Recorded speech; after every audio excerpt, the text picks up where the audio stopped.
Ստանում է 1000 էջանոց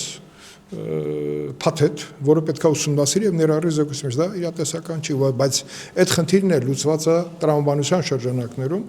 որովհետեւ Պաշտպանության անվտանգության հարցերով քննիչ հանձնաժողովը վերապահված է սահմանադրությամբ եւ կանոնավոր մեկ հանձնաժողովի, որը իրավասու է մշտական գործող հանձնաժողովին, մենք այդպես արել ենք նաեւ մեր առաջին զեկույցը քարորիայի համար, հավաքագրել ենք փաստերը, հետագայում որպես արդեն մշտական գործող հանձնաժողով պատրաստել ենք զեկույց եւ ներկայացրել ենք եւ գոյությունի նախադեպ։ Հիմա անդադես խոսեմ նախադեպի մասին, նախադեպի գոյության պարագայում, խոսել իրավակարգավորման ինչ որ արգելքների մասին հնարավոր չէ, որտեղ օրենսդիրը Արադ Միրզոյանը, երբ որ ուղարկեց լիագումարնիստ եւ ես ելույթ ունեցա, իր դիրքորոշումը օրենքի հետ կարգավորման հետ կապված արդեն տվել է եւ դա անտեսել անհնար է, որովհետեւ դա կներեք իրավագիտության մեջ։ Այսինքն այդ հարցը քննարկվում է, որ գալի ագումար, թե կարող ենք ասել, այս պայմանությամբ փակված է։ Եթե ինքը գոյություն ունի զեկույցը, ճիշտ հասկացեք։ Զեկույցը հանձնաժողովի նախագահի կողմից ուղարկվել ազգային ժողովի նախագահին։ Կանոնակարգ օրենքը ասում է, որ դրանից հետո պետք է ազգային ժողովի նախագահը մեկ ամսում որոշում կայացնի նրա հաջորդ կանգառը որտեղ տին լիագումար նիստ։ Այդպես է գրված օրենքի կանոնակարգ օրենքի 25-րդ եւ 26-րդ հոդվածը կարգավորում է այդ հարցը։ Բայց այնտեղ կա մի կետ, որտեղ ասվում է, եւ այդպես են նաեւ որոշ իրավաբաններ գուցե մեկնաբանում, որ ժամկետները խախտված է, բայց ժամկետների խախտում չի կարա լինի, երբ որ նպատակը զեկույց ունենալն է։ Հիմա զեկույցը գոյություն ունի, հիմա զեկույցը կամ պետքա գնար լիագումար նիստ, կամ պետքա ասվել, եթե խախտվածը զեկույցը չկա, բայց քանի որ զեկույցը կա, նրա հաջորդ կանգառը պետքա լինի լիագումար նիստերի օրակարգում։ Սիմոնյանը ասաց, որ ժամկետն անց է զեկույցը։ Հետո ինչ բանա ժամկետան զեկույց, ասինքն զեկույցը չկա։ Զեկույցը կա, բայց ներկայացման ժամկետները խախտվել է եւ չի։ Դե հիմա տարբեր մեկնաբանություններ կան, տարբեր իրավաբաններ։ Վերջին հաշվով ես իմ հարցազրույցներից մեկում ասել էի, եթե կա մի քանի իրավաբան, կան մի քանի տեսակետներ, բայց երբ որ վերցնում ես առողջ տրամաբանությունը, իրավական տրամաբանությունը, վերջին հաշվով նպատակը զեկույցն էր։ Հիմա զեկույցի արկայության դեպքում ասել, որ զեկույցը ժամկետ անց է, այսինքն ոնց, այդ զեկույցը մեռավ, չէ՞ որ զեկույցը նպատակ է դրված եղել լուծել այդ խնդիրը։ Այսինքն վերահանել բոլոր այն խնդիրները, որոնց արկայության պարագայում մենք ունեցել ենք 44 պատերազմի ընթացքում պարտություն ենք ունեցել։ Պարոն Քոչարյան, զեկույցը քաղաքական նշանակություն ունի։ Շատ մեծ։ Որոշ գործիչներ ասում են, որ իշխանությունն է որոշել ընտրություններից առաջ զեկույցը չբերել, պատերազմին չանդրադառնալ։ Քննիչ հանձնաժողովը ոնց որ թե իշխանությունն է, չէ՞ ստեղծել։ Բայց ընտրություններից առաջ որոշել են։ Կներես, այս զեկույցը առաջին հերթին հենց տալիս են հարցերի պատասխանը, որին մեղադրում էին իշխանություններին, շատ շատերը։ Հիմա կներեք, իշխանությանը մեղադրել, որ ինքը դեմ է զեկույցը ներկայացնելը, ոչ, կա իրավական խնդիր, որի հարցի հետ կապված կա իրավական վեճ։ Առաջին հերթին Պարզ է, չէ՞ որ ես բազմաթիվ իրավաբաններ հետ քննարկել եմ, բազմաթիվ, եւ նաեւ միջազգային իրավունքի տեսանկյունից, նույնիսկ նախադեպային իրավունքի տեսանկյունից որևէ խնդիր չկար։ Այդ թե ինչի է նման եզրակացության եկել Վլադիմիր Վարդյանը եւ Թաթուլ Սողոմոնյանը, ազգային ժողովի քարտուղարության պետը, այդտեղ խնդիր է, որովհետեւ նպատակը հիմա ծառայեցնել ինչ որ ձևակերպման չի կարելի, որտեղ այդ ձևակերպումը պետք է ծառայի նպատակին։ Եթե խնդիր կար, այդ դեպքում հարց առաջանում, ինչու քարորիայի ժամանակ այդ խնդիրը չբարձրաձայնվեց, որպես իրավական անհաղթարելի խնդիր, եւ հաղթահարվեց հենց ազգային ժողովի կողմից։ Հաղթահարման արկայությունը խոսում է, որ ինքը արդեն նախադեպ ունի։ Եվ այդ նախադեպի պարագայում այ հարցրեք։ Մենք հարցրել ենք Ալեն Սիմոնյանն ասել։ Չէ, պարոն Սիմոնյանը, չէ, այդ եզրակացություն ներկայացնողներին պետք է հարցնել։ Դուք իրավաբանական կրթություն ունեք, ո՞նց եք նախադեպը անտեսում։ Իսկ դուք այս հարցը պարոն Քոչարյան Նիկոլ Փաշինյանի հետ քննարկել եք։ Թե ես ինչ եմ քննարկում Հայաստան վարչապետի հետ, դա ես ցանկություն չունեմ ներկայացնելու, որտեղ մենք բազմաթիվ հարցեր ենք քննարկում մեր երկրի անվտանգության առնչվող, իսկ այս զեկույցը, եթե ցանկալի չլներ իշխանությունաբար, Հայաստան վարչապետը 10 ժամ եկել է քննիչ հանձնաժողով։ Շատերը փախել են, խուսափել են։ Օրինակ Վարդան Օսկանյանը։ Հիմա շատ են քննադատում զեկույցում, բանը ասա, արտաքին քաղաքականության առնչվող, արտաքին իրողություններ առնչվող հատվածները, բայց ես դրանից հետո բոլոր ունեն այդ հնարավորությունը քննիչ հանձնաժողով գալու, առաջին հերթին Վասկան Օսկանյանը հերահար էր ինչ որ խոսում, այդպես էլ չկարողացա բացատրել եւ իր չգալը եւ իր տեսակետները, որը պետքա դրվեր զեկույցի մեջ, բայց զեկույցը ներառել է վարչապետի 10 ժամանոց եւ գաղտնի եւ բաց մասերը դրանք արկա են դուք միայն մի նայեք 215-ը դրա տակ դրված են տասնյակ հազարներով փաստեր տեսագրություններ Դուք ասում եք, որ քրեական գործեր կհաջորդեն։ Իհարկե Այսինքն հիմա ինչ բայց զեկույցը դեռ գտնում առաջի բաժնում զեկույցը պետքա ունենա հնարավորություն այդտեղ է խնդիրը առաջի բաժնից հետո ինքը ոնց է գնալու մյուս պետական կառույցներ առաջին հերթին պաշտպանության նախարարություն ազգային անվտանգություն գլխավոր դատախազություն արտաքին հետախուզություն բոլորին առնչվող այնտեղ հավաքագրված փաստեր կան որը շատ անհրաժեշտ է մեր երկրի համար եւ դրանք ես համարում եմ այս 3 տարի հատևես 1 տարի ու կես մենք աշխատեցինք փաստերը հավաքագրելուն, մեկտեղելուն եւ 1 տարի ու կես էլ զեկույցը պատրաստելուն եւ ես կարեւորել եմ եւ հանձնաժողովի բոլոր անդամները կարեւորել են զեկույցի որակական ցուցանիշը ինչպիսին պետք է լինի հիմնված փաստեր ալեմ շնձես նաեւ աշխատանքի ընթացքում եղել են այսպես զեկույցի մեջ ներառված կտորներ որոնք չենք սպասել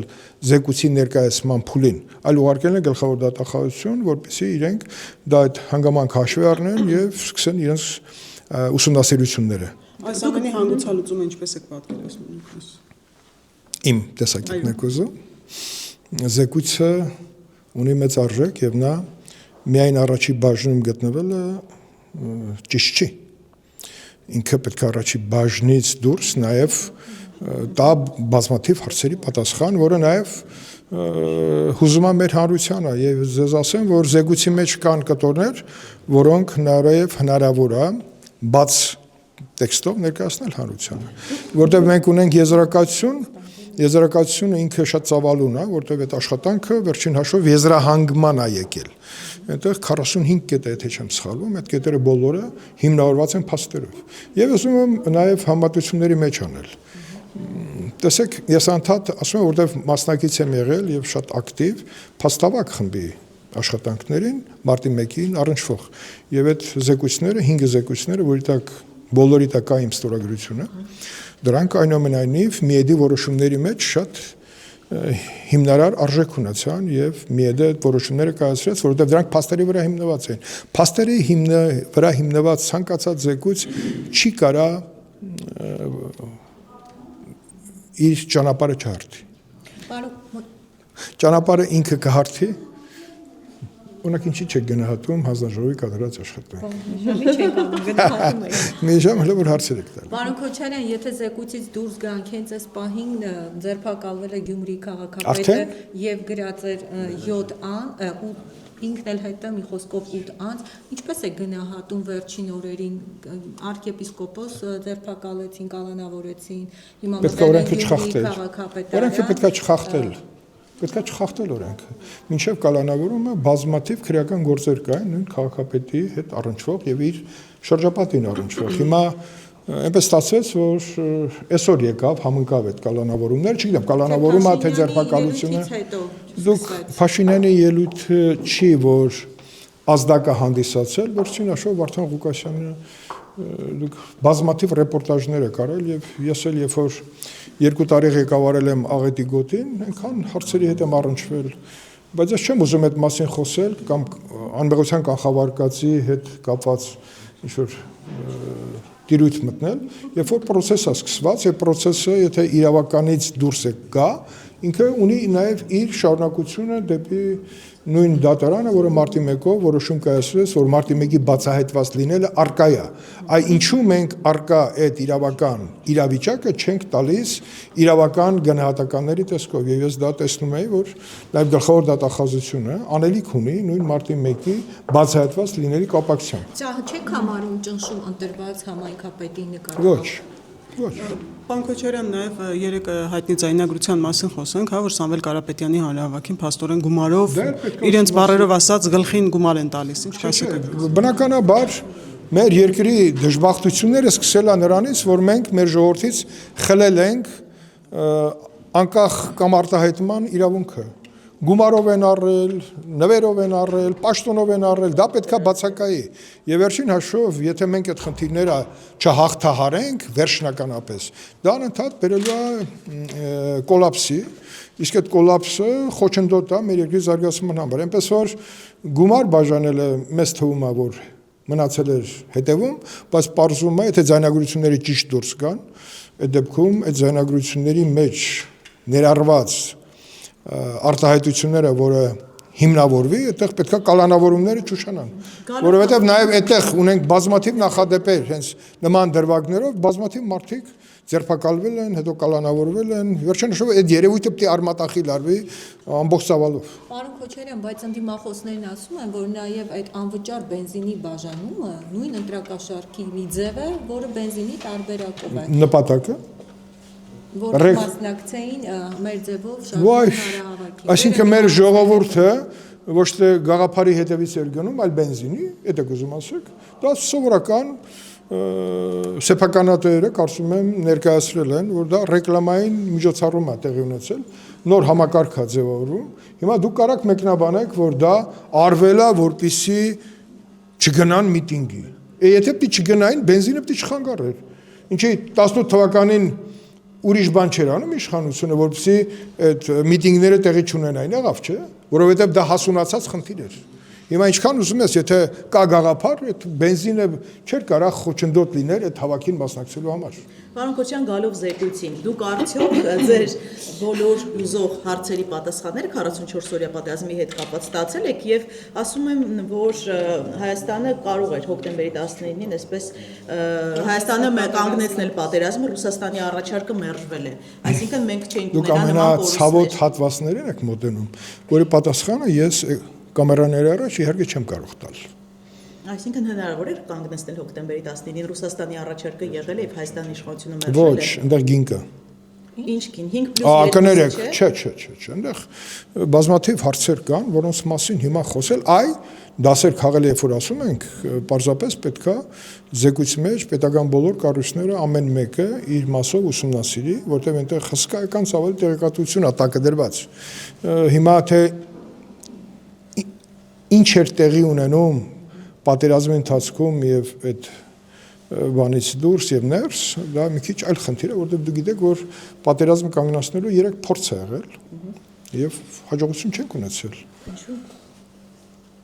Ով էր մեղավոր։ Ոչ Հայաստանի Հանրապետությունը։ Տեսեք, ասում եք գին կար։ Աշխարհակաղակական նաեւ իրողություններ կային, խաղացողներ կային մեր տարածաշրջանում, բայց Հայաստանը նույնիսկ այդ պայմաններում 44 օր պատերազմի մեջ են եղել հայորդիները եւ իրենք նաեւ իրենց հերոսության շնորհիվ շատ մեծ աղետից են կանխել, որովհետեւ հակառակորդը ոչ թե կճեղքեր հարավային հատվածը, այլ կունենար հնարավորություն այդ ժամանակ ճեղքելու կենտրոնական հատվածը, հյուսային հատվածը, այդ ժամանակ թե ինչ կլիներ, ոչ ոք չգիտեր, բայց չեն կարած այդ ճեղքեն։ Թույլ կետեր ունեցանք նաեւ մեր պատճառով եւ այդ թույլ հատվածը հարավային, որը նաեւ քարորիայի ժամանակ տեսանելի էր Ջեբրայելի ուղությամբ, որտեղ այդ ուղությունը ուղիղ, այսպես նշանառու էր դեպի Մեղրի եւ այդ ուղղության վրա մենք իրենք հաջողություն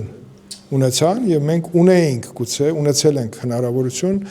ինչ որ միջոցառում ռազմական իրականացնելու, որպեսզի կանխենք հետագա զարգացումը, թե ինչ կլինի, բազմաթիվ քրեական գործեր կան, նաեւ այդ դրվագի հետ կապված, նաեւ քննիչ հանձնաժողով մենք լսել ենք զինվորականների եւ պաշտոնյաների, որովհետեւ այդ հարցերի պատասխանը ստանանք։ Ինչ հաջողվել է, հիմա դուք ասում եք, արդյոք ամեն ինչ հաջողվել է, իհարկե ոչ։ Այսօր ժամանակը կհերիք էր։ Ինչքան աշխատենք, այնքան փաստեր կհավաքենք, որովհետև նաև մի զգալի հատվածը ուսումնասիրությունները գնացել են քննչական մարմիններին, այնտեղ հազարներով քրեական գործեր կան, որոնք առնչվում են եւ որոշում կայացնողներին, եւ տարբեր դրվագների, եւ այդ ամբողջի մեջ կգա մի օր, երբ որ մենք կհասկանանք, կամ արդեն հասկացել ենք, հիմա բյուջե ենք քննարկելու, թե ինչ հարցեր պետքա լուծված լինեին, որպեսզի նման խնդիրների առաջ պետությունը չկանգնի եւ լինի ավելի անվտանգ։ Ինչա ասածս, որ եզրակացությունը, եթե հրապարակվի 45 կետից բաղկացած, մենք տեսնենք, թե պատերազմի մեջ մտել ենք ինչպիսի կարողություններով եւ այդ կարողություններով հանդերձ պետք է գնահատել մենք արել ենք մաքսիմալը, թե այնուամենայնիվ այդ ընթացքում էլ եղել են բացթողումներ, որը պետք է շտկված լինի եւ համոզված եմ, որ զեկույցը հարթում է այդ ճանապարհը շտկման, այդ շտկվածությունը կբերի նրան, որ մեր բանակի զարգացումները կլինի անսխալ եւ շարունակական։ Մենք եղել է ինչ-որ պահ, որ մենք մեր մեծամտության պատճառով բանակին զրկել ենք զարգանալու սկսած կադրային քաղաքականությունից, վերջացրած սպառազինության եւ դրա ձեռքբերման եւ ճիշտ օգտագործման ուսուցման հնարավորություններով, որի առերեսվել ենք եւ այս զեկույցից կարևորություն դրա մեջ է, որ այդ խնդիրները վերհանված են։ Հիմա շատերը ասում են, օրինակ մեր ընդդիմախոսներ, որ ծանոթացել են զեկույցին։ Տիգրան Աբրահամյանն ասում է, ես կարդացի զեկույցը, ոնց որ հայկական ժամանակի խմբագրության գրված նյութ լինի։ Նույն ձև Տիգրան Աբրահամյանը, եթե ուշադիր կարդացել է եւ որևէ բան չի նկատել, նկատում եք, որ հանձնաժողովի աշխատանքներին պարոն Աբրահամյանը վերջերս մի երկու անգամ է մասնակցել։ Այս տարի ընթացքում երբեք չի մասնակցել։ Կարող է նաեւ քննիչ հանձնաժողովի աշխատանքին մասնակցել։ Այդ շարժումները չեմ ընդունում։ Բայց ով կարող ասել, ես զեկույցը կարդում եմ, ենթադրենք ինձ հիշեցնում է 100 տարվա մենությունը։ Այդ ասելու բան է։ Ասելու բան չի։ Գեգամ Մանուկյանն ասում է, եթե այդ հրապարակվի, ատոմային ռումբ կլինի։ Մեկ էլ հաջորդ տարբերության մեջ լրագրողի հարցին, ասում բայց դե այնտեղ այդքան էլ բան չկա։ Բայ էլ ինչն էր ատոմային ռումբ լինելու։ Այսինքն այստեղ քաղաքական շահարկման դաշտ չկա։ Պետք է առերեսվենք, որ ունենք զեկույց, զեկույցը շատ կարևոր է եւ զեկույցը այս պահին գտնվում է առաջի բաժնում։ Այ մեր իրավաբանները լավ կլինի, որպեսզի իրենց պատկերացումները իրավական տանեն դեպի նպատակ, այլ ոչ թե տարային, հա, այսպես մեկնաբանություն ունենան, որ գրված է այսպես, բայց այդ գրվածը կարելի է շտկել, բայց զեկույցը անտեսել ոչ ոք չի կարող։ Ես եմ շնորհակալ։ Շնորհակալություն։